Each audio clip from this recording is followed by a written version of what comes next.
all see my screen? Yes. Okay, and it says, where does your steak come from? Grocery store. Yeah. Okay, perfect.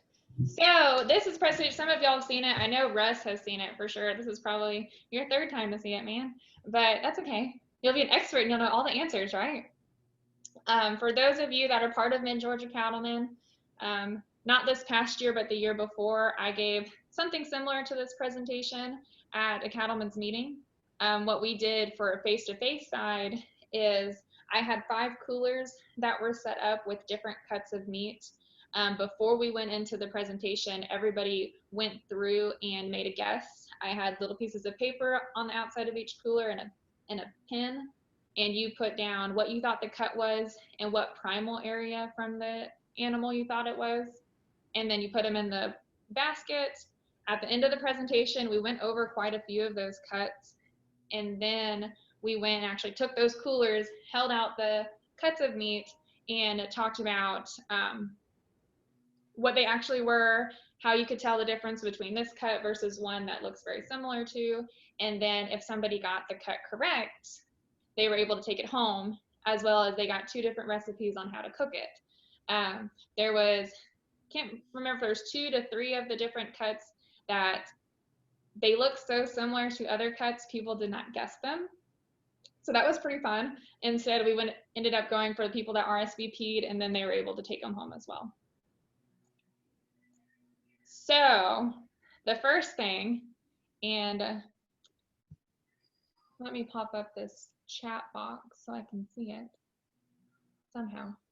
Wesley, can you see the chat box? Yes. Yeah, okay, so then you're going to have to tell me what people's answers are because I don't think I can see it.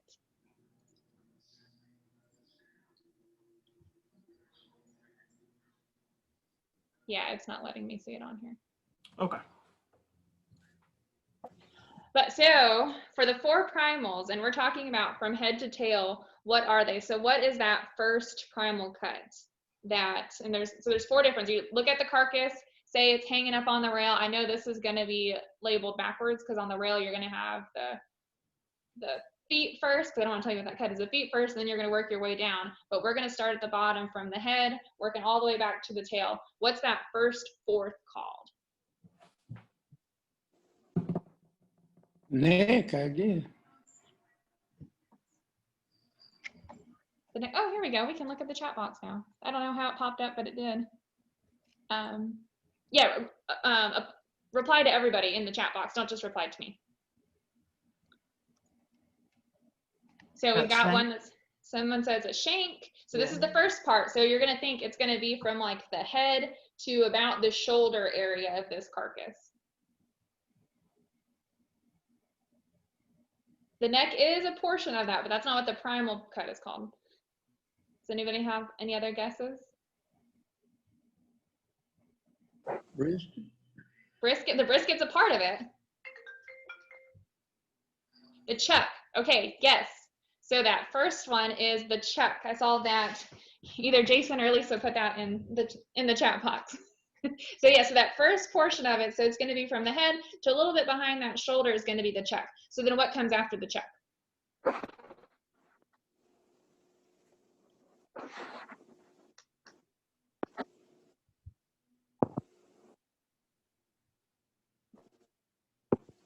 think it's supposed to be rib. So from the chuck, then the rib is right. Then what comes after the rib?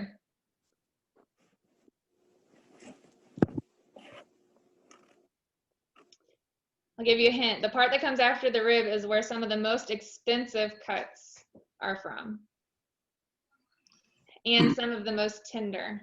The loin, yes. So we have from the chuck to the rib to the loin. And then what's after the loin?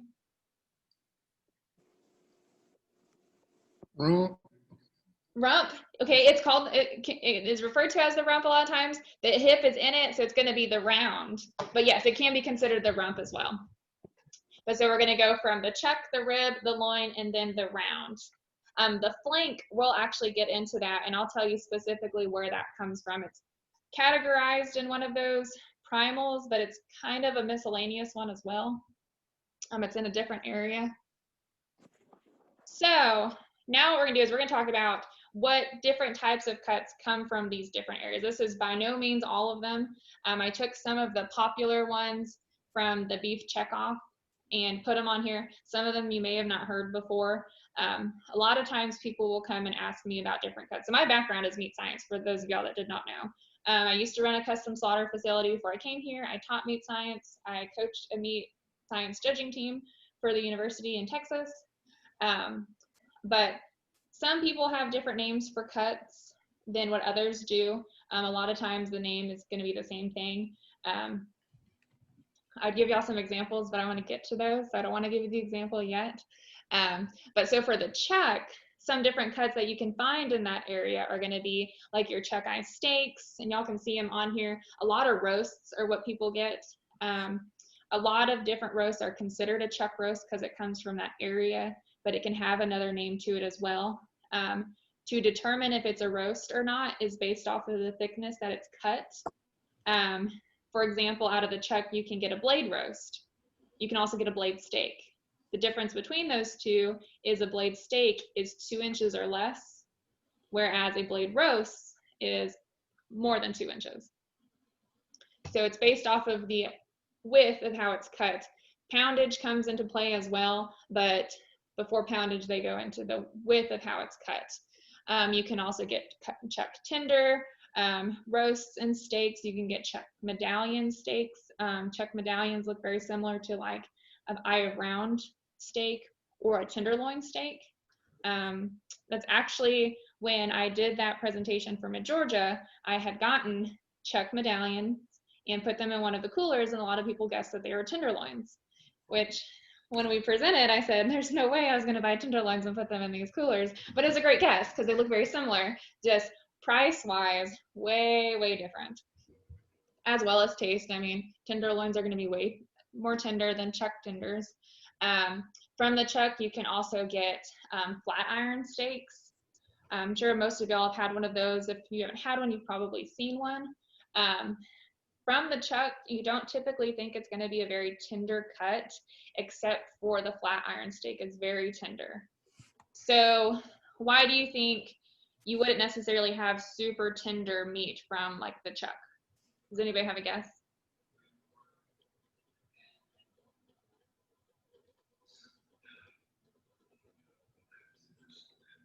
Y'all can unmute yourselves, I don't mind. Muscular area. Muscular area, right? So it means it has a lot of locomotion there. So the more locomotion you have, the tougher the meat is going to be. So you're going to have a lot tougher meat in like the chuck area and the round area, whereas in like that rib and loin section is going to be a lot more tender cuts. But from the section of the chuck where you get this flat iron steak, which is a pain in the butt to get to because I used to have to cut them, but it just takes a lot more work and labor to get it. But it's from such a middle area, that's why it's more tender than the rest of it. Then there's some other steaks, and you can see the petite tender medallions and stuff like that. From trimmings in the chuck, say you don't want certain cuts, like you don't want some of the roasts or whatever, those would be turned into these trimmings, which can be stew meat, chili meat, or ground beef. You can get it where it's lean, or typically it's going to be range between 80-20 for most, like an average carcass, but it also depends on the fat that's already on there, like the yield grade of that animal whenever you've brought it in. So let's see. So from the chuck, we go to the rib. So in the rib, this is where a lot of people are more familiar with some of these steaks and different cuts. You've got your ribeye roasts, which like with the blade steaks, it's based off of the thickness. If it's 2 inches or more, it's going to be considered a roast. If it's 2 inches or less, it'll be considered a steak. And that 2 inches is that it can kind of vary because a lot of people will get, maybe not a lot, but in like some higher end restaurants, you can get pork chops or ribeyes that are going to be 2 inches thick, and that's still considered a steak, but anything above that's going to be a roast. You can get bone-in versus boneless. You can get steaks bone-in versus boneless. You can get different short ribs. You can get back ribs as well. So from your ribeye, you have those ribs that are attached to it, right? So if you get boneless, then you're able to have those back ribs. If you don't get boneless and the bone is still attached to that ribeye steak, then you can't get those back ribs. And then from there too, you can get some trimmings, but I mean, majority of that people are going to turn into different steaks. Then from the loin area, there's a lot of different sections to it. So typically you're going to have a loin, and then you're going to cut it into like the short loin versus like the sirloin area. So in the short loin is where you're going to get like the T-bones. I've had people come into my office and have told me that they took their animal to the butcher, they got a bunch of T-bones, but they're not sure where their New York strips or tenderloins are at. And so the first thing I tell them is that they are on either side of the bone of where you got your T-bones from. So that's what makes up that T-bone, is one side of it's a tenderloin, the other side is a New York strip. If you go to a slaughter facility and you don't ask specifically for T-bones versus fillets and strips, then more than likely they're probably going to go ahead and give you those T-bones because it's easier. They don't have to bone it out. From that loin area, you can also get, you got your T-bones, you've also got your porterhouse steaks. I'm going to show you some pictures to tell you the difference between the two of them and how you can identify it. Porterhouse steak is still a T-bone, but a T-bone is not a porterhouse steak. And I'll show you what that means in a little bit. From that loin area, you can also get top sirloin, you can get sirloin roast, you can get sirloin steaks. Sirloin steaks you can get boneless or bone-in. Typically, say you go to like Texas Roadhouse or something, those boneless sirloin steaks are going to be about half the size of what a bone-in sirloin steak would be. And then from the loin, you can also get your tri-tip, you can get your culotte. A portion of your tri-tip and your culotte is also located on the round. And then you can also get your trimmings, which will turn into like stew meat, chili meat, and ground beef. And then from the round, this is going to be the most tough area on the animal. I know the chuck has a lot of locomotion to it because it's got those shoulders there, but the round has a lot more bigger, thicker muscles that are going to be a lot more tough. Majority of your ground beef is typically going to come from the round, unless you get a lot of different roasts and steaks from there. So the roast that you can get, I mean, they're called rump roast, which that's where you get the word rump from. You can have your eye of round roasts. You can have your bottom round roasts. For that, the roasts and the rump are going to be shaped differently. Some of them are going to be more squared off. Some of them are going to be kind of more capped looking. It kind of just depends. That eye of round roast looks very similar to what a tenderloin, like a whole tenderloin would be, as well as the eye of round steaks look very similar to what a tenderloin steak would be.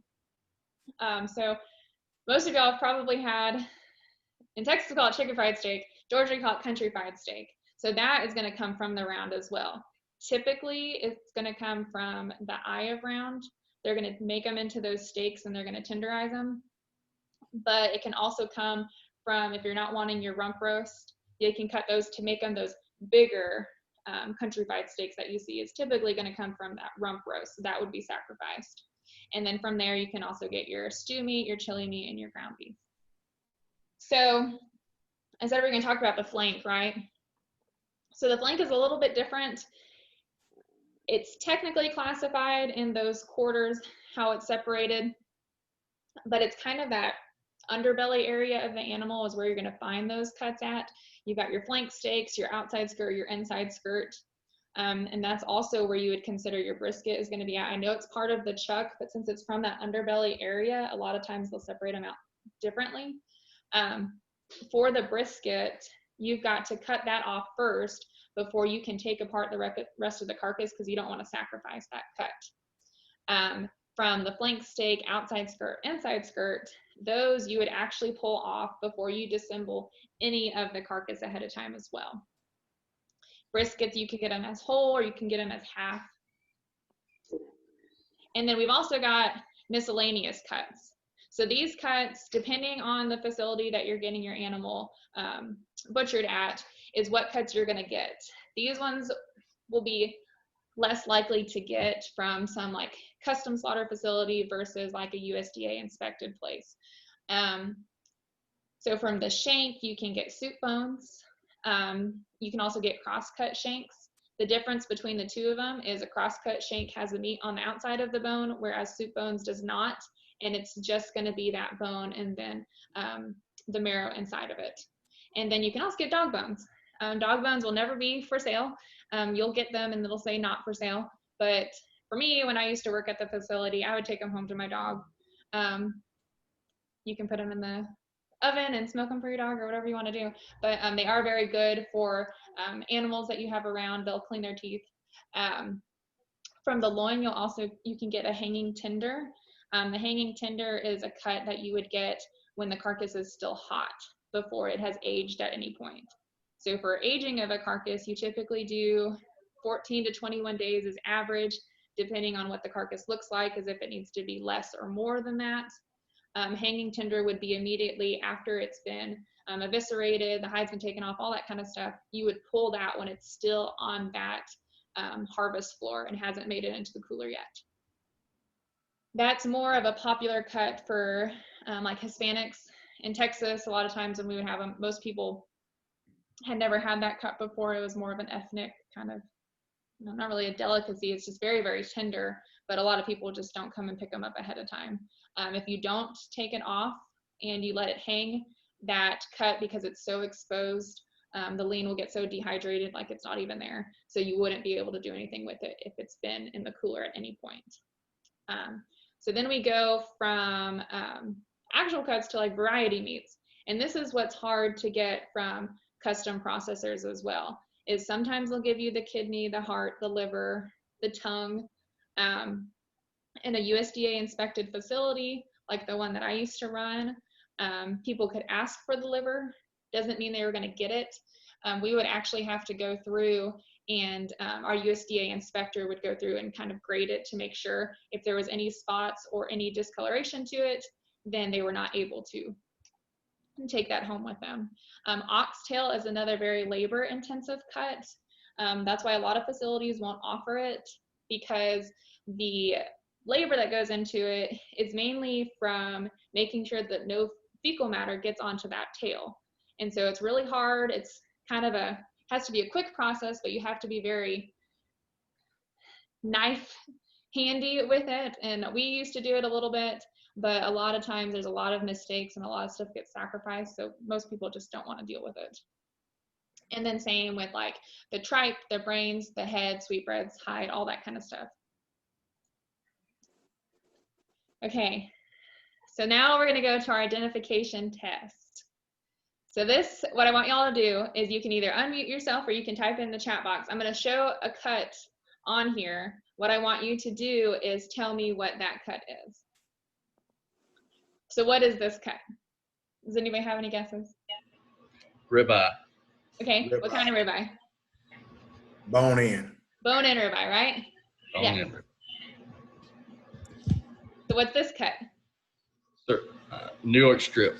Okay. And what's this one? T-bone. So I told y'all I was going to tell you the difference between a T-bone and a porterhouse. So you're not wrong. It is a T-bone, but this one is a porterhouse. And how you can tell is it's got that New York strip on this side, but it's also got that full tenderloin. Gotcha. And I'm going to show you a picture of a T-bone specifically so you can see the difference on the little amount of lean that's on a typical T-bone. But this is considered a porterhouse. So the next one, this is more of a T-bone, whereas that other one's more of a porterhouse. So you see how there's some lean, but it's very, very small.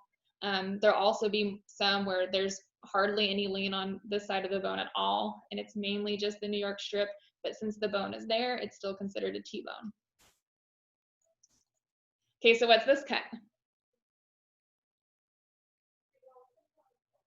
Roast. A roast?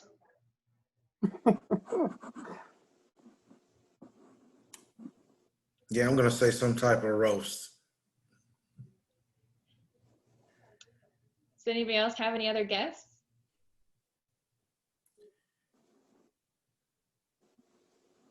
If you ever came to some of my earlier programs, which I don't know if any of y'all really have, this is a very popular meal choice in Texas, is what this cut comes from. So I take it as part of a brisket. It is a brisket. Okay. Yes, so it is a brisket. So what about this cut? Kind of has a similar shape to a brisket.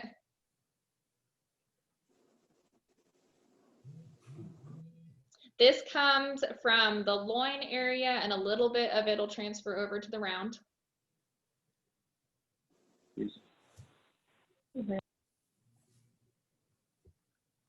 Any guesses? Tri-tip. Tri-tip, yes. So tri-tip most popularly is going to be as a roast, but you can also have it as a steak as well. So what about this cut?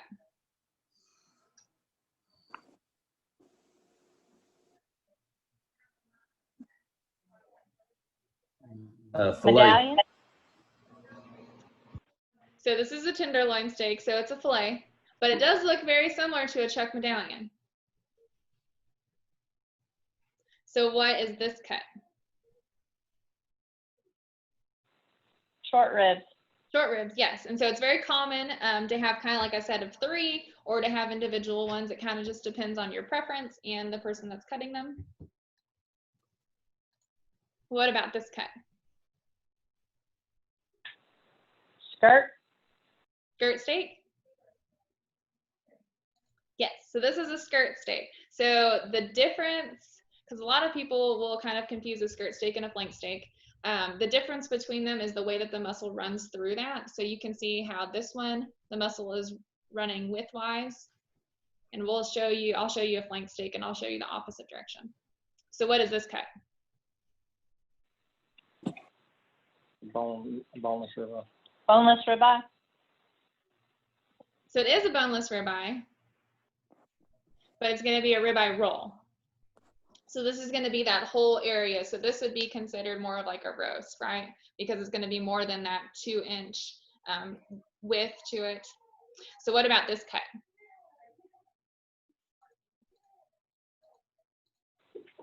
Flank steak. It's not a flank steak. This comes from the chuck.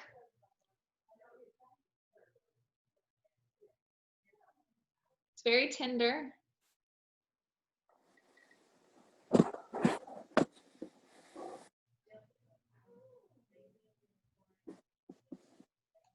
This is a flat iron steak.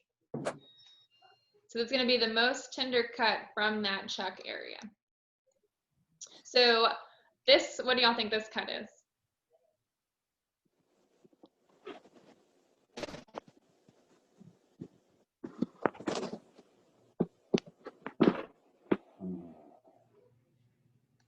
This one's going to be so this is going to be the flank. So with that skirt steak, you saw how the muscles were running widthwise, whereas in the flank steak, it's going to go lengthwise. So what is this cut?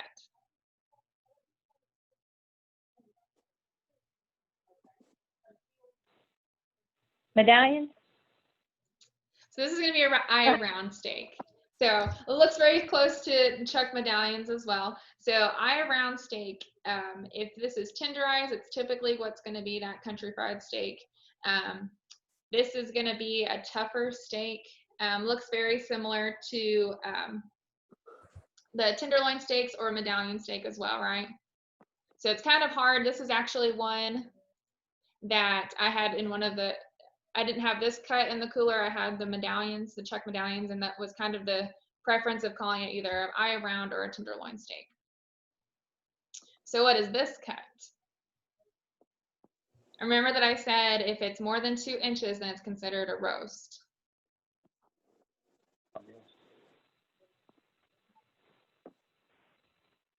Eye of round roast. I don't know. So you're close. It's a tenderloin roast. So they're very similar and they look very similar, especially in these pictures. But so this is a tenderloin roast. This is going to be that eye of round roast. And how you can tell the difference is that fat cap, and you can see it a little bit on here, where that tenderloin's not going to have that fat cap around it. That eye of round roast is. And so then what is this cut?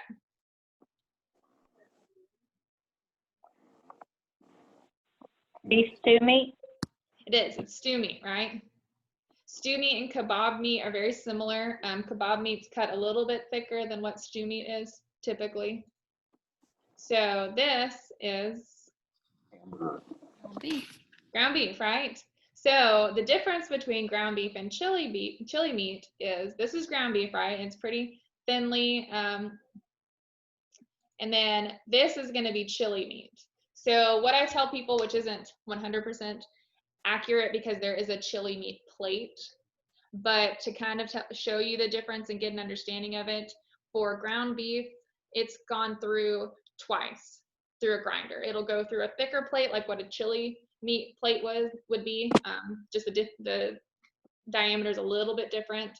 So chili meat goes through a chili plate, but if it only goes through the grinder once, it could be considered chili meat as well, whereas ground beef must go through it twice because you're throwing in cuts that are about the size of like, I don't know, a 1 pound roast typically, or a little bit less, maybe a half pound roast into that grinder.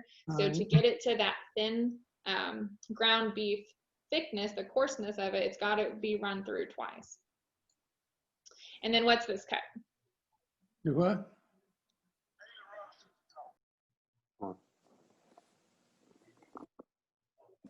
So I said you break the loin down into 2 sections. You've got your sirloin area, and then you also have the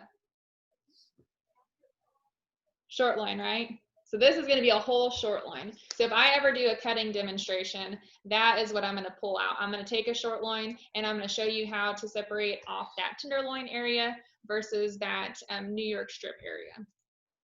And then this is the last one that we'll have. Does anybody have a guess of what this cut is?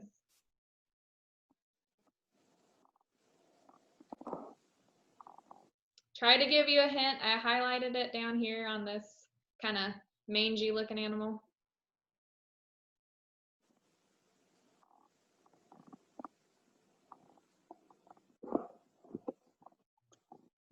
So this is the hanging tender that I was talking about.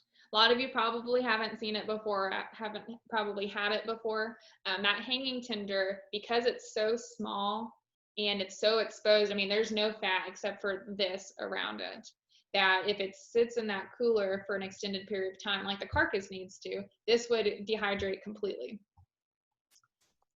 So now what we're going to do is we are going to switch over, and I'm going to stop sharing my screen. Let's see.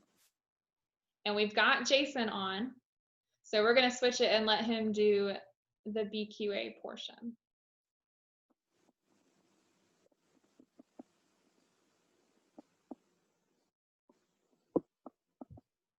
And I set it up, Jason, so that you should be able to share your screen. Anybody should be able to share their screen. Sounds good.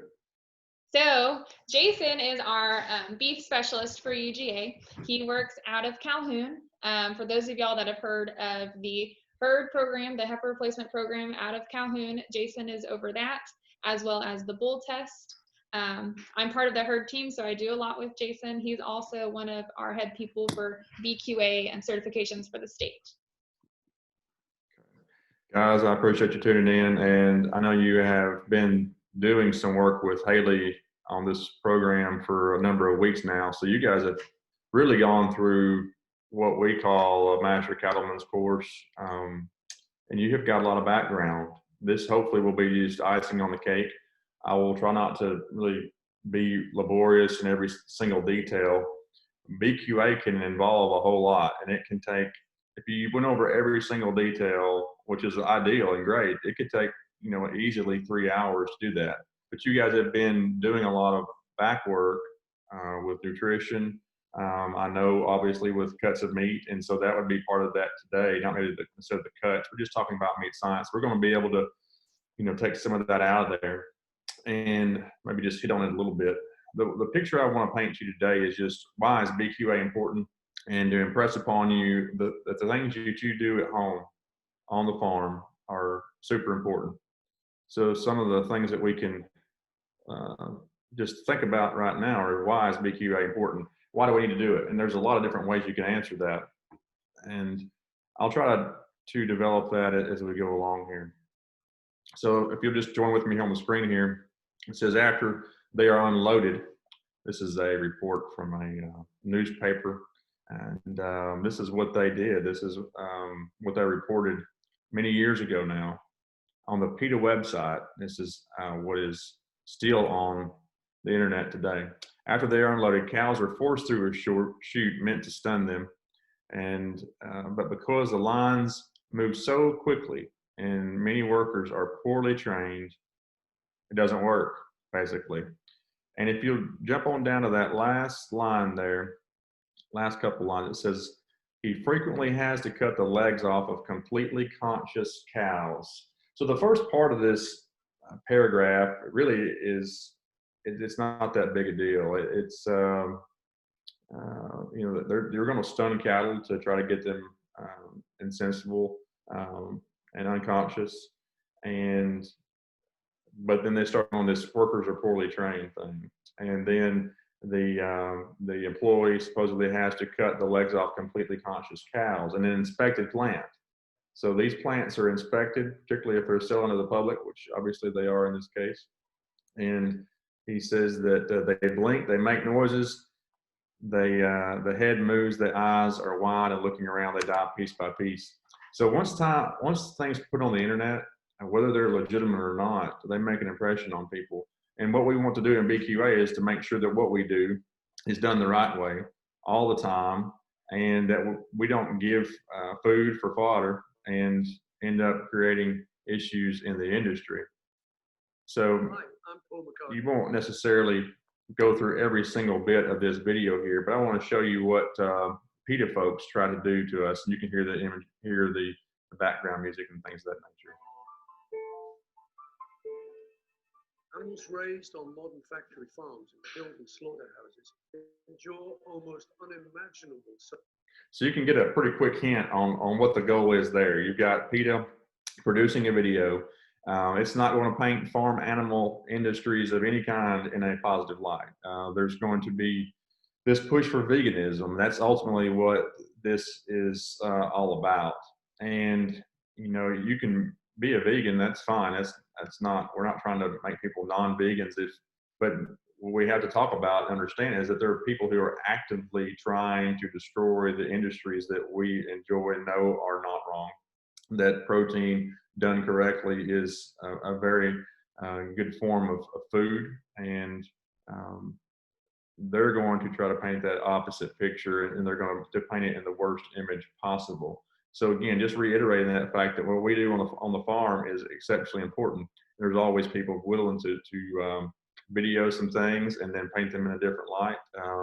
You've actually got people in certain industries like the poultry industry where people will pose as potential employees and set up a producer, video them doing something, and sometimes it's maybe they caught them off guard and they did something wrong, but lots of times they're going to set them up and take some video and trying to do some things they shouldn't. So there are other videos out there, such as this one by Temple Grandin. This one by Temple Grandin is really the Hailey Robinson version of going through a meat packing plant, where she walks you through and talks about all the things that are done and done in a correct manner. So if we just fast forward through some of this and let Temple say just a few things, and we'll hit some highlights as we go along this. How a big plant works when everything is operating correctly. I have worked all my career on improving how animals are handled. And one of my biggest frustrations is you go out there on the internet and there's all these terrible undercover videos, and there's not much video of things being done right. Now, one of the problems with having a lot of tour groups and plants is that this is safety issues, food safety issues, but also if people stand in the wrong places during a tour, it scares the cattle and gets them all agitated. But today, we're going to have a tour showing how things work done right. So I would encourage you to look up Glass Walls, Temple Grandin. It'll lead you to some websites, and you can see the processes of going through a beef cattle plant, a pork plant, a turkey plant. They're all amazing videos, well done, and it's definitely worth your time. Some of these videos were aired on nationally televised programs, and you know, television shows such as Oprah have aired some of this at some points in the past. So let's look at just a few things. Oh, I'll go backwards just a second here. So one thing I do want to show you in this video is just some cattle movement and things of that nature. They're showing non-slip flooring and things of that nature. You see this gentleman here, he's walking into this pen to bring some cattle to the plant. You can see he's wearing a helmet, he's wearing a chest protector. I mean, he's working, you know, potentially thousands of head of cattle in one day. You never know what you're going to get into when you walk into those pens, but you can see that he's not going to be doing a lot of big movement. And we're going to go back and forth on a lot of these different ideas and topics. But let's watch this guy walk into this pen here, and all he's going to do is position himself in a certain area, and he's going to let the cattle walk by, he or she, and maybe a girl, I don't know. But you can see that that person's trying to just, he's using that flag to the benefit because he's in the back of the walking group there, and he's got that flag raising up so some of those animals can up front can see and feel that pressure from that bag. So they're talking about animal handling here in this video, trying to talk about doing things the right way, talking about chute systems and things of that nature. And I know you guys were talking to Miss Hailey earlier, and so I'm not going to let you off the hook. I'm going to ask you to do some talking here as well. So let's watch this and let's see what we get.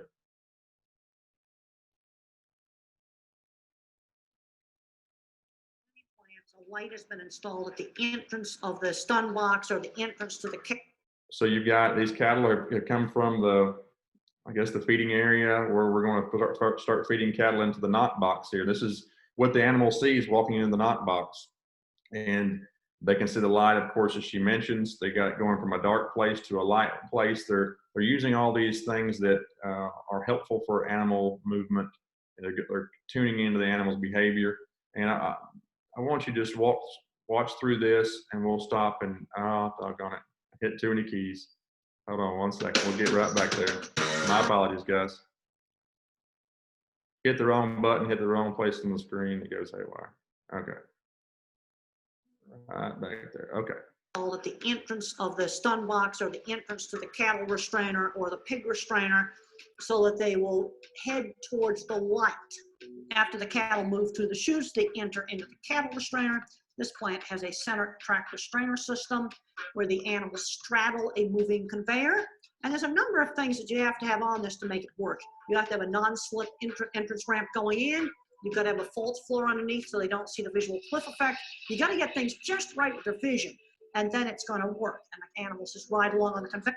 Now, I would say right here, if you're not just real comfortable watching the animals getting off or something like that, maybe you want to turn away for just a second. I want to give you that heads up a little bit. But this is going to show what your cattle that are eventually grown and put through the system, what happens to them. Once they're hit with that gun, they're unconscious. They're not going to feel any more pain. But I want you to watch what happens to that animal and how that's different from that earlier Washington Post article that we read. Right along, they're shot with the cap bolt gun. That's the reason why you didn't see the animal drop when it was shot. The pneumatic gun in this plant is a very powerful tool, and the animal's brain is destroyed instantly. After the animal is shot, while it's still held in the center track conveyor system, the chain is looped around its leg. It's on a trolley that goes along on a track, and he falls out of the restrainer and goes down onto a takeaway conveyor. And the trolley goes into the bottom of an incline conveyor and it's lifted up. You will usually see. All right, so we spent a lot of time going through this video. All right, I don't want this to be the main thing that we talk about today, but you're going to see that these legs are kicking. So this is where you guys can chime in. So earlier she said that the animal was now brain dead, basically, but you see that that leg is kicking. So what is that? What's going on there? What's this free leg kicking about? Come on, guys. I know it's Zoom, but you know, pretend to help me out here a little bit. You got this free leg kicking. Go ahead. Your nerves. Okay, a little bit. Yeah, you've got some tissue that's trying to burn off this energy, and it's kicking. Whatever it's able to move, it tries to move. You've got this ATP, this energy, and I guess the nerves, I guess, are impulsing that, but it's trying to burn off all this energy. And I appreciate your response. So we have this free leg kicking, and this animal's already dead. But if you see someone in the general public that saw that this animal was going along a rail, they would think, and to the best of their knowledge, they thought that this animal was still alive. And that's what we're trying to maybe teach the public, and we can be better stewards and then be better able to teach others as well. We'll watch a little bit more of this and then we'll move on. Especially of the free back leg. That's spinal reflexes, because the circuits for walking are in the spine. And when you destroy the brain, that walking circuit just gets all hyperactive. So it's normal for that free leg to do some kicking. And there's a lot of undercover videos where they show that leg kicking go out to live animal. Well, what they need to be looking at is his head. Now the cattle hanging on this line had completely floppy heads, like a floppy dish rag, no tension there in the neck. The head is dead. Check for. All right, so we went through a whole lot really, really quickly, but I wanted to show you the contrast between what the PETA groups want to paint and what is really out there. There is another slide here that we could talk about. There are some very interesting people that made a movie about how cows are going to destroy the planet. And they literally tell us and tell anybody that wants to listen that they put their lives on the line to make this movie because cows are destroying the planet, but no one wants to let you know about it. I mean, this is how crazy we can get out there when it comes to some of this propaganda. We won't spend any more time on that. So, all right. So at the end of the day, guys, what we want to learn is about what you do on the farm impacts people in major cities across the country because they're going to go to the store and buy your product. So let's see a little bit more about what that looks like. So these are general numbers, okay? I'm trying to keep this as easy to follow as possible. Hailey's done an amazing job teaching you guys about cuts, and I'm sure lots of meat science background that you guys have got, okay? So let's say you got a cow at home, it has a calf at side, you're getting ready to wean it. That weaned calf, let's say it's a steer calf, ends up weighing 1,300 pounds when it's finished and ready to go to harvest and goes down through that processing chain we saw earlier. 63%, as I'm sure you've learned, is going to be that carcass. You've got an 819 pound carcass. Now all that carcass is going to be consumed, but a whole lot of it's going to be used, almost all of it's going to be used for something. Then you've got all those variety meats that you were talking about earlier. You can have, not necessarily all servings where you're going to eat every bite of it, but you've got so much that's going to go into the public to some degree. And you can start doing the math, 1,600 plus potential servings. Obviously not going to eat all the bone in that. But here's what I want to throw down at you. This is, to me, the most important part of the BQA message, at least that I teach. So where does it go? The answer is all over the world, including the people you go to church with, the people that your kids go to school with, your own family, and then people in other countries all over the world, from China to Japan to Egypt to Mexico to Canada. That is where your food goes. If you've got 5 head of cows at home and you wean 5 calves, it's potentially you have beef sent all over the globe. And you could say, how or why would that be? And some of that you've probably already learned. I don't know all the background of everything you've learned, but most likely you've learned some of that already. We'll hit that maybe here and again in just a minute. So let's say you work 100 head of cattle and you've got 130,000 pounds of finished beef one day, and you've got over 160,000 servings, potential servings, so you don't know where it's going to go. So this is the impact when you guys work cattle through a chute. When you work cattle through a chute and you're giving injections or not even giving injections, we have a product that we're moving through a process, and if it is bruised, if it's handled incorrectly, if an animal gets injured, maybe we don't even notice the full extremity of that injury, but it could show up in a carcass one day through a bruising type situation. But also when we're giving those injections, if we give injections the wrong way, we can destroy if we intentionally try to do it. Unfortunately, obviously nobody will intentionally try to destroy it, but back in the day when I was a kid, we didn't talk about BQA. We gave shots in the hip. We gave shots anywhere we could give shots. Unfortunately, that's the way it was in the 80s. And that's why we had such a problem in the industry. But we can destroy lots of tissue, lots of edible product. We can make our product bad when we do it the wrong way. All right, so I'm not gonna go about this stuff here very much because you already know what this is, but that stuff in the middle there, Hailey, have you already talked about that stuff in the middle? Briefly. I mean, have you already taught your group here about the stuff there in the middle? No, we just went over cuts and that Okay, was I it. think somehow the volume, I've got it down too low. All right. So that stuff there in the middle, what is that stuff, guys? Play along, help me out.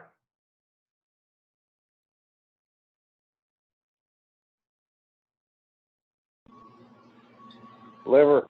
There you go. So, how many of you guys had liver this week so far? We're only halfway in the week. How many of you all had liver this week? Anybody? Maybe one? My mom did. She loves livers and onions. That's right. Some people do. Usually if I'm in a crowd and there's 50 folks there, there's probably one or two that said they had liver this month. And then I asked that same question if they had liver this year, and it's the same one or two. So who's consuming the 30 million livers that we harvest a year? It's not very many Americans. At least the typical people that we encounter from a day-to-day basis, they may be in large cities with certain ethnicities that are accustomed to it and they love it, and that's great. But a lot of the livers that we have and produce in the United States are going to go, to export. So when we think about meat, we also need to remember that when we're giving antibiotics and when we're feeding certain ways, it impacts organs and things of that nature as well. We have a lot of liver condemnation in this country because of how we really push cattle to feed and various other things as well. But don't forget about some of these things that we take for granted. Something. All right. So we're food producers, no matter what we produce. And when you load up that truck or that trailer load of weaned calves, you guys are food producers. That's the one thing I want to drive home. Again, we talked about earlier, where all it goes, but all that stuff that you're sending out is food. And that's what we're in the business of doing. I don't actually own cattle on my own by myself anymore, but I'm a food producer because when I'm out working cattle or we worked bulls this morning, we're working animals through a chute. That is potential food one day when those bulls are culled and no longer usable for breeding purposes. Same thing with your cull cows. We'll hit on that in just a little bit. So why BQA is important, I would say now more than ever, BQA has the potential to make a few dollars in your pocket. So depending on how you market your animals, you can make some money with your BQA certification that Hailey is, providing you with here today. And there's some data out there and statistics that suggest that you can get $13 to $18 more per head, depending on how those are marketed, obviously. If you sit in the sale barn at your local sale barn, you don't tell anybody about it, you're not going to make any more money. But if you market, let's say, a load with some other producers or a full load, and you say the owner here is BQA certified, then yes, you can make some potential money with your BQA certification because there's so many companies involved with the BQA. I'll give you a couple of quick points. So Wendy's, some of these big time grocery store chains as well, they're only going to buy from feed yards that have got BQA certification. And that has come on really strong in the last 2 years in particular. So that's feeding down. And those feed yards and then those buyers, they would prefer to buy cattle from BQA certified places because it's all about consumer perception, about consumer confidence. There are the public concerns and all those things. We'll push through that part. All right. This is just a quick video of, I'll say quick because I'm going to fast forward it, but I'm sitting in the middle of a field right now, and these heifers here, they just see me, and heifers are very curious, as I'm sure you're very aware. So they're not threatened by me, but they are curious. And so as I just fast forward through this, you can see that they were 200 or 300 yards away at some point, and then they just walk up. Of course, not all cattle do that, but they get closer and closer, they don't feel threatened. But obviously, you know that the contrast to that is if you drive out there with a couple of four-wheelers or a pickup truck and you start honking the horn, those cattle can look like white-tailed deer pretty quick. And you know what that looks like. So moving cattle and working cattle, whether it's those cattle coming to the feed yard earlier, or cattle coming to your working facility, or moving from pasture to pasture, working cattle really is about position and trying to use some animal instinct. And I would say this, this is information really from Temple Grandin. I don't remember the exact number, but it's somewhere along these lines. But only 10 to 20% of people really feel comfortable and really have good cattle handling skills. That's not to say that people can't develop them, but only that number of people roughly have that natural ability to work animals.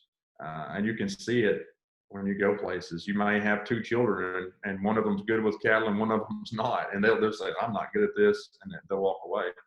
To just bring the handling thing home, it can make a lot of money for you. Handling can do well for you. And what I mean by that is keeping animals calm, keeping them in the right state of mind can help you reduce stress on the animals, and they're going to be more of in a production mindset, a lower stress production mindset that's going to be more apt to gain, more apt to have a better immune system versus a high stress situation where they change their hormonal balance and they become in a flight state. You have that gain side of the mind, you have the flight side of the mind. So handling is no doubt a very important part of beef cattle production. Of course, they talk about it, and we talk about it in beef quality assurance for sure. There are a lot of folks out there that do handling seminars all the time. Kurt Pate is one of those, Dr. Ron Gill, and they put a lot of stock into this animal handling. And that's why the feed yards are asked to do BQA, because they want the handling component, and others as well. But a lot of it is the handling component done correctly and done well. You can see this setup here, and I would simply say if you have a great setup or a not so great setup, you can do it well, and you can do it with BQA type mindset. It's about position and about trying to do it in a good working order. Lots of times, what we always say is don't yell and don't scream. And sometimes people say move them slow. Well, sometimes the moving slow thing works, but you don't always move cattle slow. If you've got high-headed cattle, you just need to move them because if they turn around on you, that's a bad situation. What we really want to teach is good stockmanship. You know, if you've got animals that are stressful or in a stressful situation, trying to work them without getting them in an even higher level of stress. Sometimes we've got cattle that are really, really gentle, and sometimes we got to get those things moving, but you'll be there all day. So it's about working the situation that you've got. Again, taking these cattle here, we've got a lot of folks, some people standing on the left side over there, and they're walking back and forth along that, up and down that alleyway. You've got people on horseback, and you can see that they've got a nice setup, and it looks like, you know, that's a good situation, a good setup. But again, it doesn't matter if you've got a great setup if the people there are not using good cattle handling skills. We'll see a little bit more about what that looks like. You've probably seen something along these lines before, most likely. So you've got this point of balance, this point here on the shoulder, and you guys know this intuitively if you've ever been around cattle before. If you stand in front of this red area here, the cattle really aren't as apt to come forward. They're generally speaking going to turn the other way. Say generally speaking, because sometimes they want to come your way. And that's what we play with. So when we're trying to get animals to go forward in an alleyway system, we tend to walk past them. And when we do that, then they have that general desire to go away from you and they want to walk forward. You know, the point of balance thing is a huge factor in working cattle. And lots of times people want to get right in here, right back in here behind cattle. And if you ever just pay attention to cattle and how they work, if you get right in behind cattle, they're trying to find a way to look at you. So you can work that to your advantage. Sometimes people say that you should walk in a zigzag motion when you're working ahead of cattle because it keeps them going straight. If you always stand on the same side, they generally want to turn so they can continue to see you. But if you're walking in that zigzag pattern, they're generally speaking going to more so go straight. That doesn't always work as nice as it sounds and as nice as it looks on a drawing for sure. But the main thing I would say that take home, particularly for folks who are just getting in the business, maybe not as familiar with it as others, is to not be right here and them not know that you're there.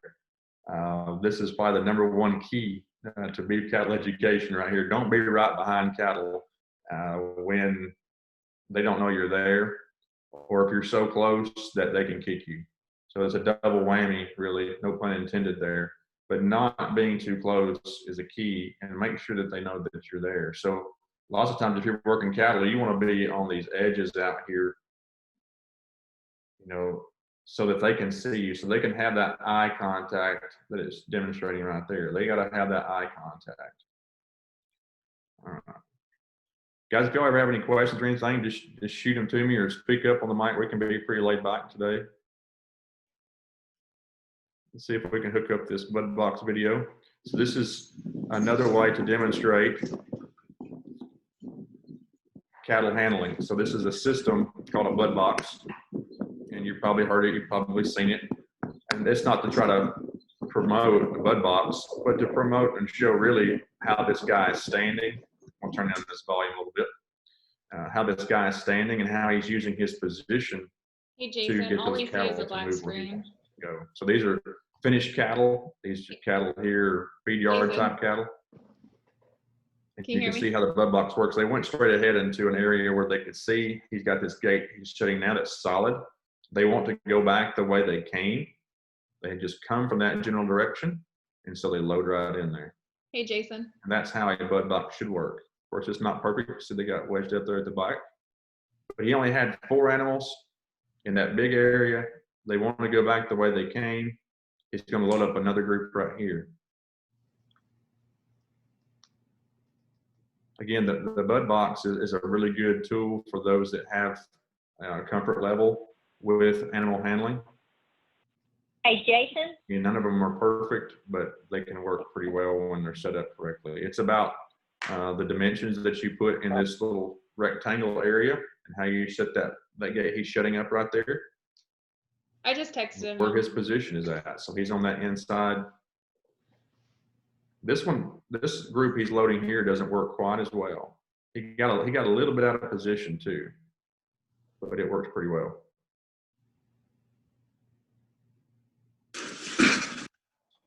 You couldn't hear me? Hey. That was a black screen the whole time. Was it? It's a black screen? Yeah, I think your volume was down. Okay, here we go. Let's try this right here. There we go. Okay, so you can see it now and I can't. Let's see. Let's try to see if I can figure out how to look at it. Can you see the cattle moving and all that? Right now it says click to exit full screen. I gotcha. Okay. Well, let's see if I can get it figured out here. First, I'll just stop it and we'll just black out of it. All right. Well, I wish you could have seen the bud box part of it there. Let me see if I can get some of my stuff going better here on my end. So I tried to do the share earlier. Can you see anything on my, what do you see on my screen now? We can see the presentation. Oh, you can? Okay. Yeah, just like the guy with the equipment. Okay, gotcha. All right. Let's see. All right.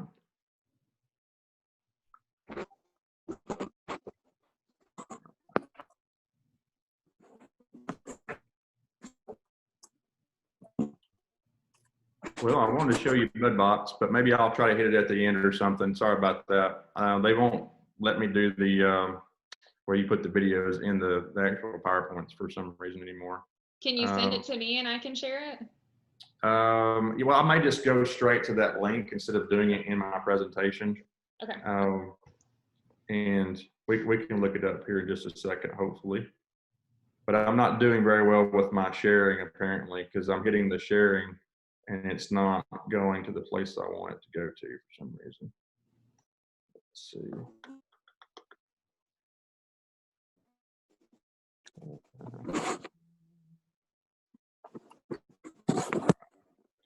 So can you see the screen now again, Hailey?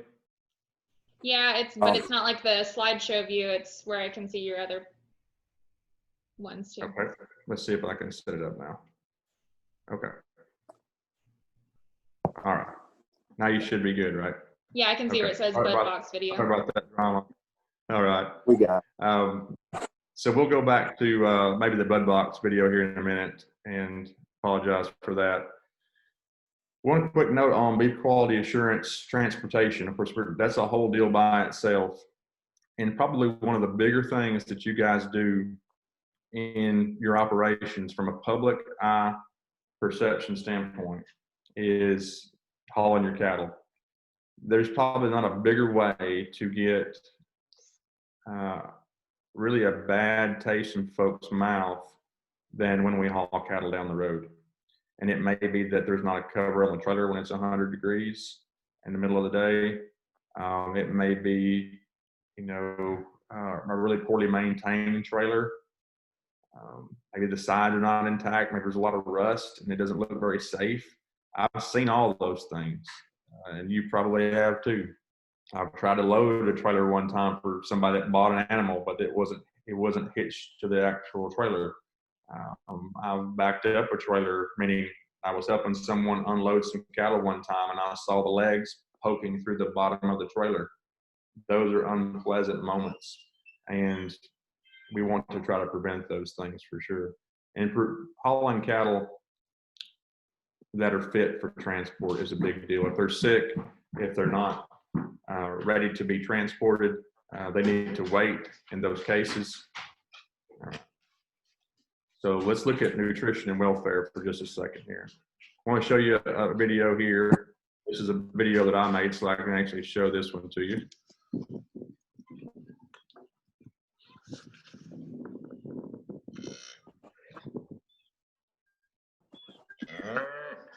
So you probably had a discussion in your program over the last few months on nutrition.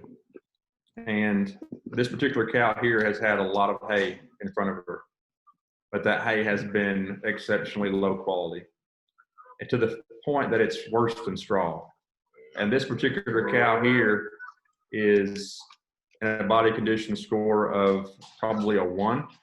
She has no muscle in her top line. That ribeye muscle that Hailey's been teaching you about, and that strip loin muscle, which is, well, the major muscle is all the same, obviously, it's gone. She's utilized all that muscle to maintain her flesh.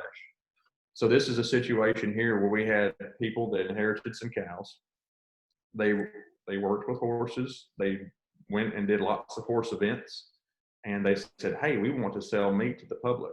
And they came to me and they said, we want to be BQA certified. And we weren't near their farm at the time. I was like, sure, I'll just come by your farm and we'll have a BQA session. And you can start trying to promote some local beef. This was 3 or 4 years ago now. And this is what I see. These are the cows that I see. And it was a shock, even for me. And there's a lot of detail here, but what I want to just drive home is we have a lot of people out there that are very novice. They like cows. They want to be involved with cattle because there is a draw. There's a Western draw to owning cattle. It's neat. It's interesting.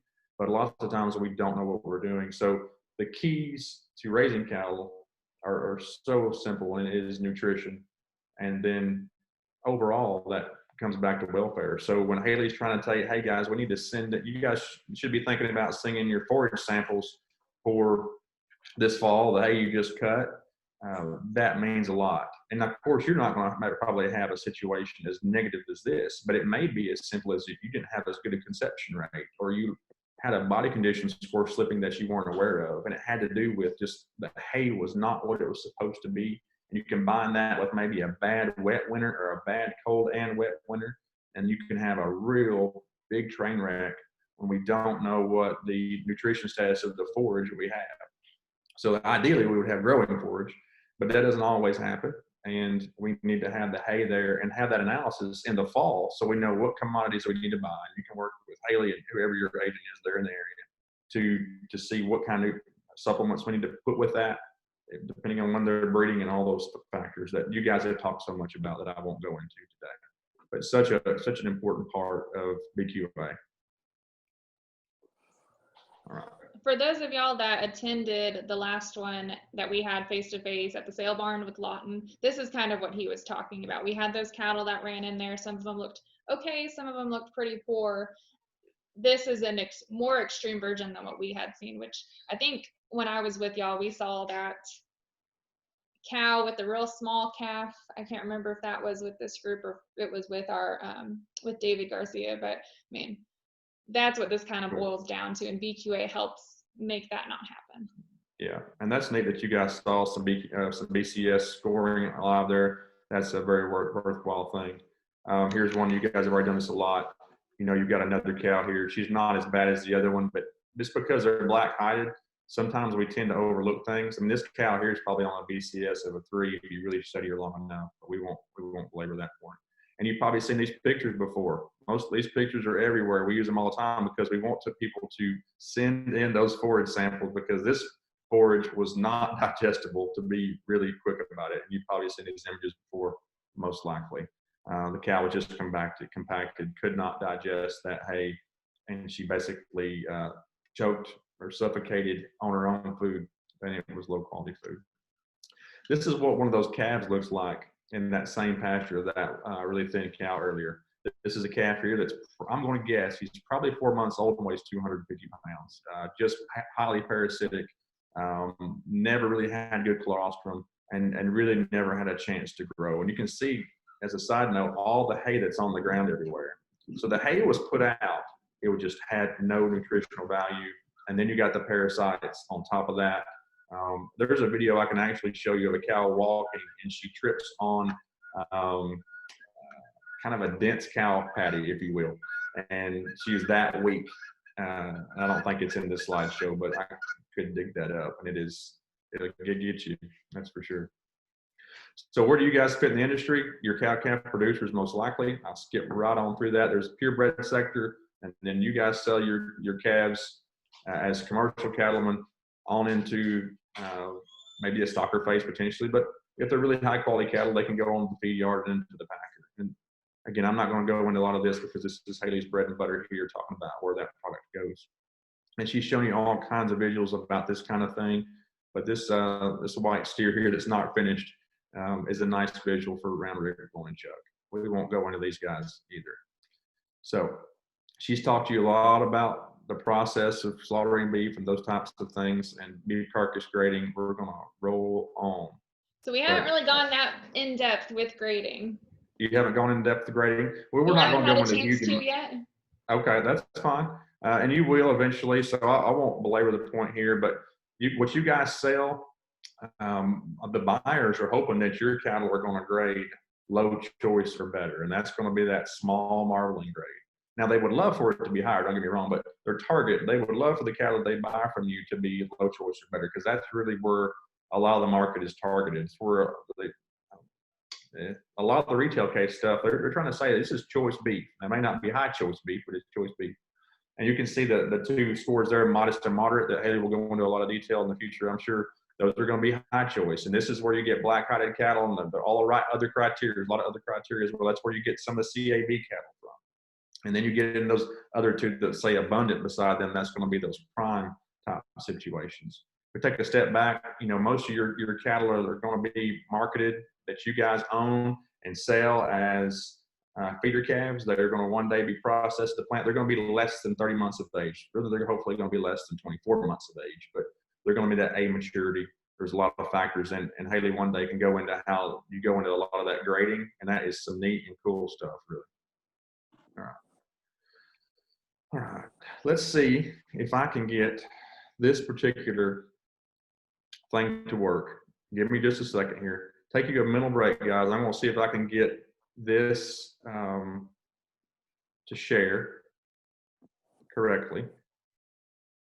All right, I hit the share button here. All right. Can you guys see this bovine myology? Am I on the website there, Hailey? Yes. Okay. Let's see if I can do this a little bit better here.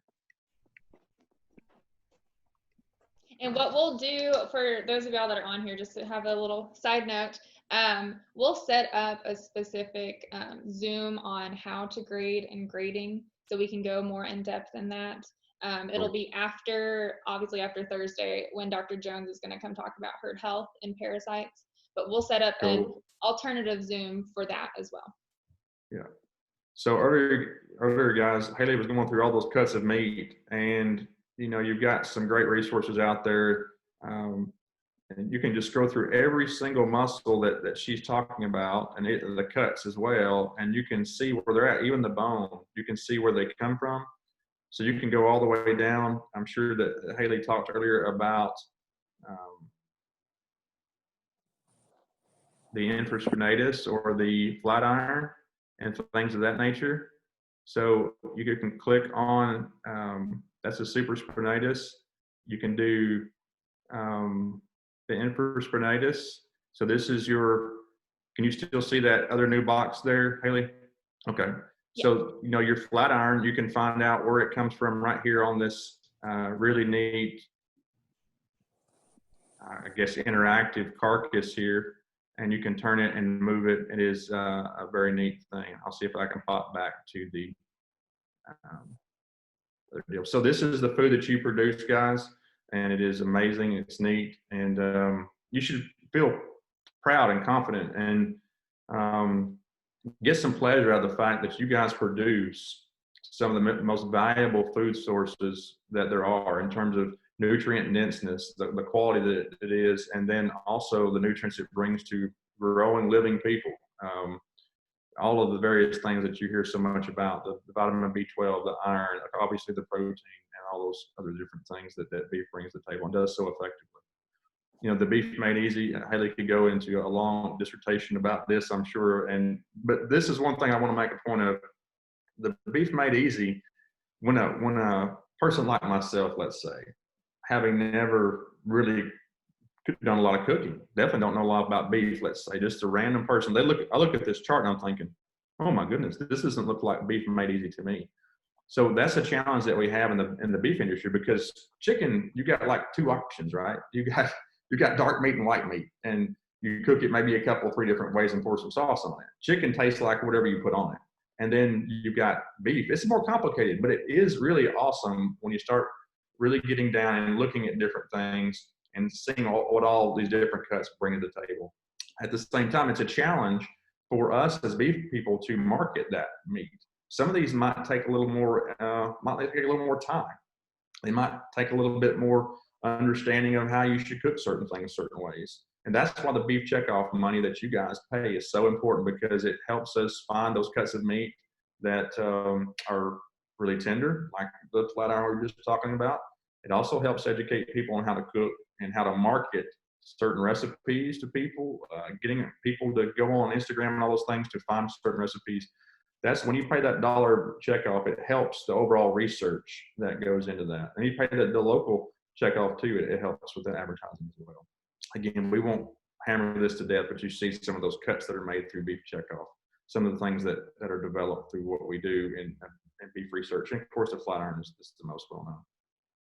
When it comes to meat quality, guys, this right here is something that you've got to try to digest what we've done over the last few decades of the beef cattle industry. You go back to this 1991 over here, we were in bad shape. Chicken and pork were tearing us up because people would go to buy their steak and it was tough and they had to pay more money for it. But you know what? Long story short, we've corrected that over the years. We took the data that we collected And we kind of swallowed our pride a little bit and said, we've got to fix this. So how did we do that? We start using certain genetics, certain processes in the plant. Those things combined, it's helped us improve tenderness. And now when you buy a steak, you're like, this is going to be pretty good. And it's just rare that you have a bad one. Rare. Not rare as in cooking, but rare as in you bought a bad steak. So I would say that my wife and I were on an anniversary trip to Greenville, South Carolina, and we ordered a really nice steak, expensive, dry aged, all the bells and whistles, and it was terrible. It was the worst steak I've probably purchased in 15, 20 years. I don't know exactly what happened if they tried to cook a frozen steak or what. This is a white tablecloth place. It was inedible. And you hate that because you know that somebody else, another person that's not a beef industry person has bought one of those steaks. It makes you crazy. But getting back on topic here, you can see in the industry, guys, where we have taken the industry on past 2011 to where food safety is now one of the most important things. We've fixed a lot of the palatability problems. Of course, we're way beyond 2011 now. But you can see those earlier years were a big problem for us when we had all this poor tenderness, lack of uniformity, and we had lots of lesions. We had lots of things wrong with the meat because we were giving shots everywhere and we weren't doing things right. We weren't teaching how to do things right. And that's why you guys are out there going to be advocates doing things the right way for us.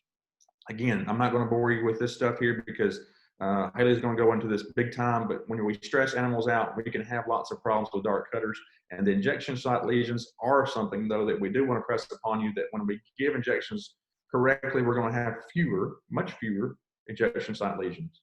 And we can show some pictures that are truly graphic when it comes to injection site lesions. And man, it just make you cringe like nobody's business. I would tell you this one story, though. That's not exactly injection site lesions, but my brother went to a Cracker Barrel many years ago now, and he ordered a steak. I tell him that was his first problem. But anyway, he was supporting the beef industry. He bit down into one of his bites there, and he got something exceptionally hard.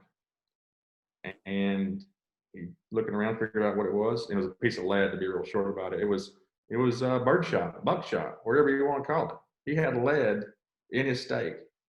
They cooked him another one, didn't even give him his money back. But that is something that the industry also, something that you may never even heard about before, has been a problem in the industry. We have corrected it some. They're still out there a little bit, but we have, from the early days of, let's say, the 90s, we have truly improved that. That's, if I ever bought a steak, not being a beef person, and I had gotten BBs, basically, in my steak, it would have wigged me out if I had not understood the beef cattle industry. And if your wife, whatever you took out to eat, I don't think they'd be ordering a steak again. That's why we have to do things with a lot of caution. Sorry for the fuzziness on this. I'm not sure why it's showing up quite so bad. But let's look at this chart right here. We talked a little bit about injection site lesions. So most of the shots you're going to give, I'm going to be really quick about this. If we have a preference, we're going to give sub-Q injections or subcutaneous. And then we're going to try to use this 1.5 to 3/4 inch needle when possible. There may be other applications where we would use a longer needle, but most of the time when you're giving vaccines, you're going to be using the 18 gauges on some of those thinner products.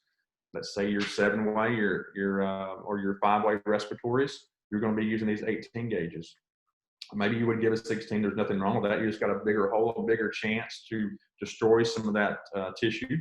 But if you've got antibiotics and things of that nature, you're going to need to usually give, I almost always exclusively use a 16 for antibiotics because I know it's just going to be tough. I hardly ever give an IV injection, but there's a time if you were to give Banamine by the label, the way the label says, you're going to give it IV. There's lots of needs for intramuscular injections. Of course, you guys should know by now. I don't have to tell you this, but you need to give those in the neck, and that triangular mass is the neck. And that's what we're going to drive home in this next little bit is injection sites. Again, sub-Q whenever possible. Choosing the right gauge needle. 16 if you got something viscous. 18 if it's a thin product, like a vaccine, most vaccines. We're going to give no more than 10 cc's at one particular location, and they need to be 4 inches apart. People usually teach that the width of your hand is roughly 4 inches. So if you give a shot here, you're gonna try to do it on the same side. You're gonna give the other shot on the other side of that. And we want to make sure that when we are giving products, they've been stored correctly. This is an unfortunate part of being in the farming industry. Sometimes it's hard to maybe have a really good location for a refrigerator. Sometimes we put the refrigerators in barns, and they can be a little bit iffy if they're working really well, particularly when it's 100 degrees and you've got all this really nice, high quality, expensive vaccine in a refrigerator in a barn when it's 100 degrees outside. A refrigerator is not set up to really do that. Put a temperature gauge in that refrigerator, see if it's working like it is. If you've got a refrigerator maybe in a garage that's maybe doesn't get quite that intense heat, if you've got one inside, that's even better. If you've got an insulated shop or something along those lines, that's the most ideal. Obviously, you're not going to have it in there with your food products in your house. Your spouse probably wouldn't let you do that anyway. It's probably not a good idea. Long story short, these modified live vaccines, you probably know this, obviously, those are living organisms. They're changed, they're modified. But if they have a lot of light, they have the wrong kind of temperature, they can be destroyed, and then that vaccine will not be effective. Same thing with Kiel, not to that same degree, but it also has some labels that we want to read and stick by.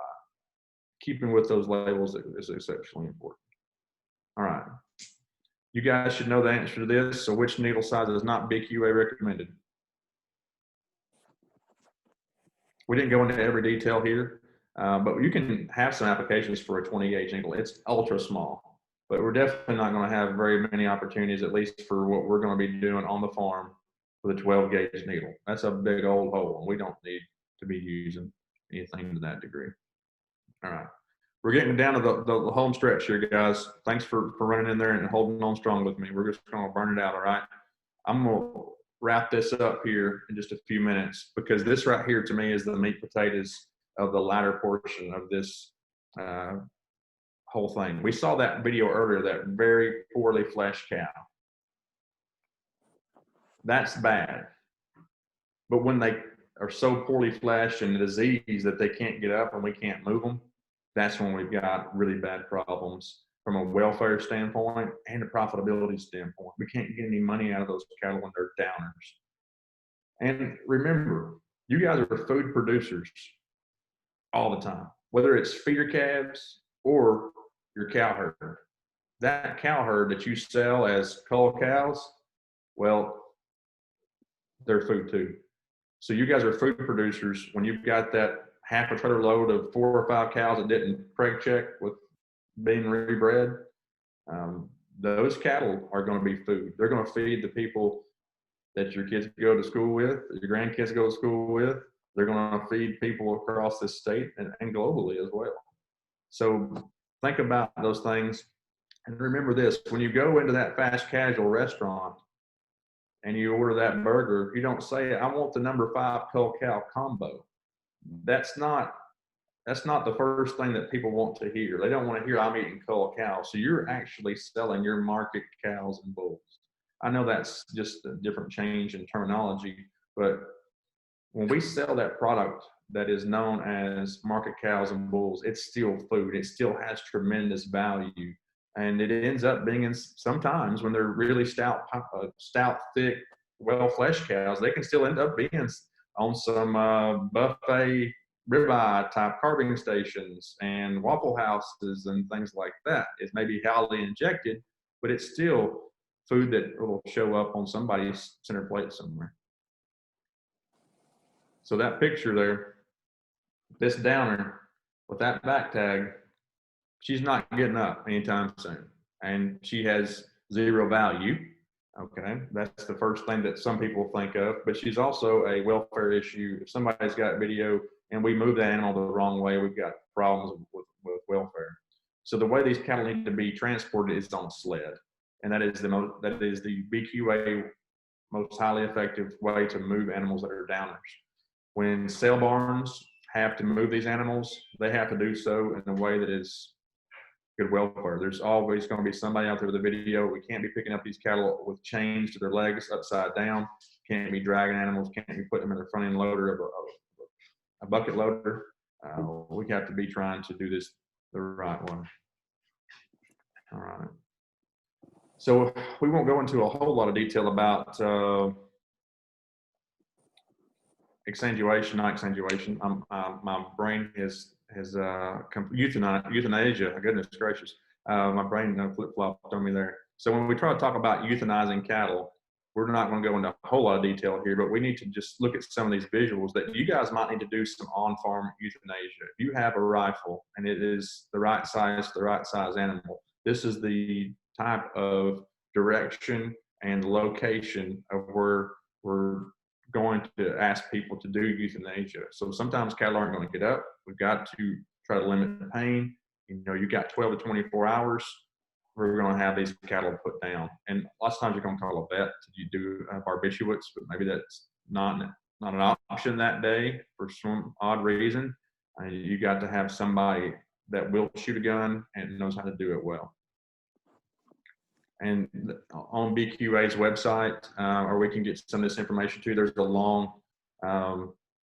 list of different types of ways you can use different weapons to get certain types of cattle. You can see that calves, you just may need a long rifle, but adult cattle, you may need a 22 Magnum, those types of things.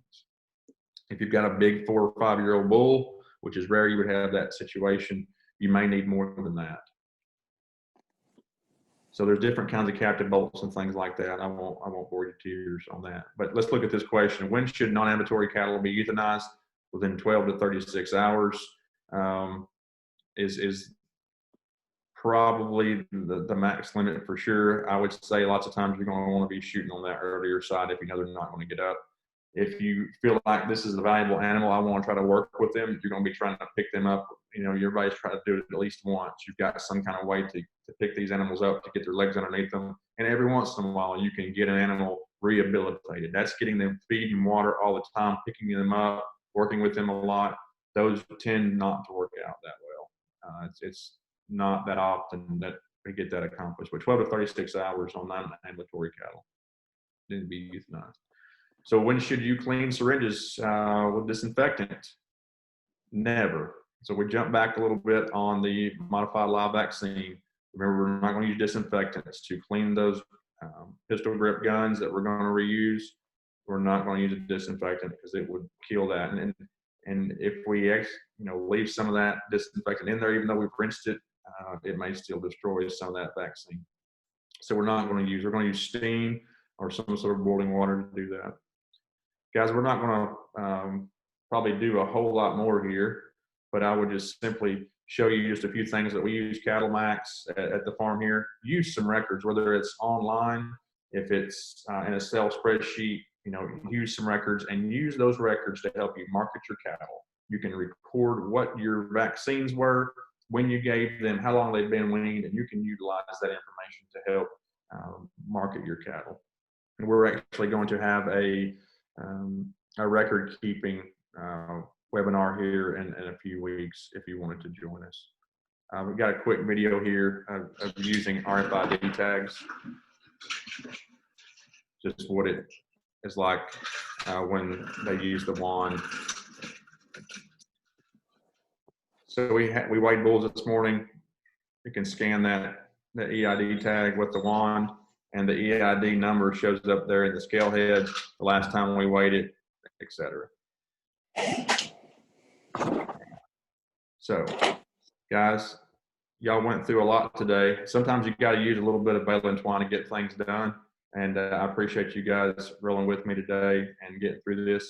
And when Hailey's got your email addresses in particular and things of that nature, we can get your certifications emailed back to you. So your email address will be the way we get you guys your certificates. If you don't have an email address, I'm sure Hailey and her crew can use their email address that we can send to them, and they can get that to you. Guys, if you got any questions, anything you want to talk about, please we'll hash it out. Jason, does the certification ever expire? This is Deborah Ruffin. Yes, ma'am. So 3 years. And when you go to your meetings, when you go to your Mid-Georgia Cattlemen's is right there close. You may be in that membership already. When you're going to those meetings, you can keep a record of that. And when you get so many hours accrued, you're going to get basically already recertified. So Okay, so every if 3 years so if we needs are, to be a recertification. But if you're keeping up with your hours, you're going to be recertified just by going to your cattlemen's meetings. okay, so if we are already certified, we just need to be keeping good records. Yes, ma'am. Correct. Okay, thank you. Yes, ma'am. Good question. Thanks for bringing that up. Anything else, guys?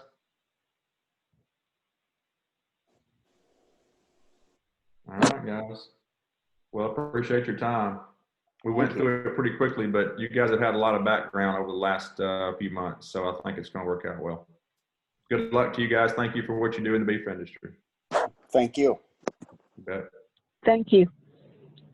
You bet, guys. Thank you. So Jason, what I'll do is send you a list. Do you want me to send it to you or to Melissa or who? Now just send it to me, Okay. and then we'll get it to the folks at NCBA, and then they'll flip that back to us. Okay. Yeah, I'll send you their name and their emails. I've got everybody on here, so I'll just go ahead and send you that. If you've got other information too, such as an address and things like that, how many head of cattle they've got, that works great. But the main thing is that we've got the email address. So what I'll probably do then is email all of y'all that are attending and then get that information from you. And then as soon as you send it back to me, I'll shoot an email to Jason. Yeah. Right. Well, thank you, Jason. I appreciate it. Does anybody have any other questions for him? No. Thank you, Jason. You bet. Thank you, guys. Yes, Thanks you, Jason. for doing it. You bet. And so All what right. we'll do is this same Zoom link is going to be used on Thursday for all of y'all that are on here. There's some people that missed today that they're going to come on Thursday. They won't get their certificate. We did record this. I'm actually going to stop the recording now.